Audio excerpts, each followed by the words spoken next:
In this video, I'm going to show you how to manage a risk like Warren Buffett. By the end of this video, and if you make sure you stick to the end, you'll have the two key things that you need to keep in mind when you're looking at making big financial decisions. And obviously this is not financial or legal advice specifically tailored to you, but make sure you understand the bits and the pieces before it's too late. So right now, a lot of people are looking at different moves that are happening in the market. Generally, there are two main things to focus on when you're making a big financial decision and you're dealing with risk. You have the impact and you have the probability. So if, let's say that you want to buy a real estate deal and then you're not sure of how to do it and you're a beginner real estate investor, you want to make sure you understand what impact and risk are, or rather impact, you want to make sure you understand what impacts and probability are. So the impact means the worst case that could happen if something takes place. So let's say you're looking at raising capital to buy your first real estate deal or your business. You're buying a business using other people's money. And you try to understand what are the risks involved in doing this. So you look at the worst potential risk of the impact that can happen. Let's say if the business makes no money in 5 years. You look at the impacts of how bad that will be and how that affects you legally, financially, psychologically, and everything. So you look at the worst case scenarios and you look at the impacts of these scenarios. That's what you do. And then the next thing is that you look at the probability of these scenarios happening. So it's not only how bad things could happen, things can go, it's also looking at the probability of them happening. So when you combine the both, then you'll be able to navigate properly. So imagine somebody who's walking across a big cavern and they see different holes in the ground. You have one hole in the ground that's really deep, but it's really narrow, so you step right over it. But if you fall into it, you can actually fall down like 50 feet. It's an extremely deep sinkhole. And then there's another hole after that hole that is really wide but really shallow. Like it's really easy to fall into that hole. But you wouldn't even hurt your ankle. Probably it would just be like a worst case, you twist your ankle a little bit and you'll be fine. But it's really easy to fall into that hole because it's a really big hole. So the first hole that's really deep and narrow, that's a high impact, low probability situation where the chance of something going wrong is very low. But if it does, it has a tremendous impact.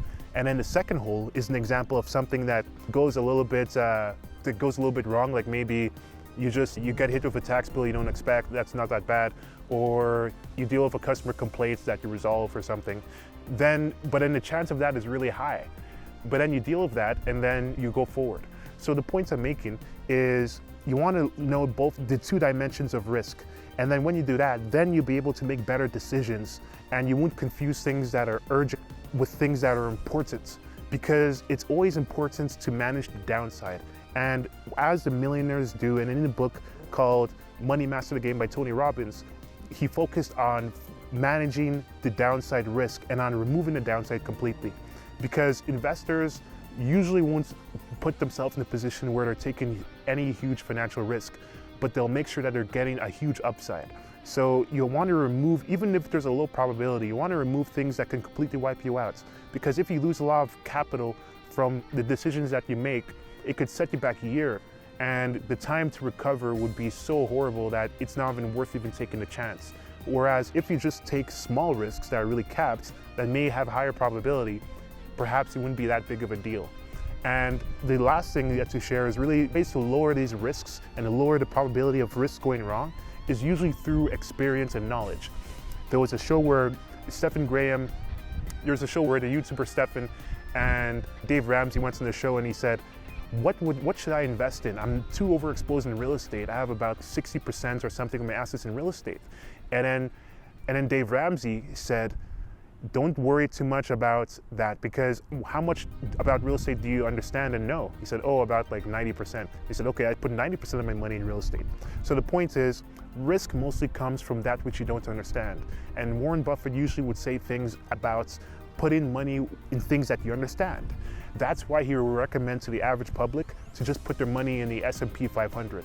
This is the Standard & Poor's 500 top companies in America, just stocks that you invest in. It's an index, which is a collection of companies you can invest in the public market. You remove the downside risks because the average person doesn't really understand that much about anything. But if you actually know more about, let's say you work at Tesla and you understand everything about Tesla and you're able to buy a Tesla stock because you know it's going up, it will make sense to allocate more towards Tesla because you understand it.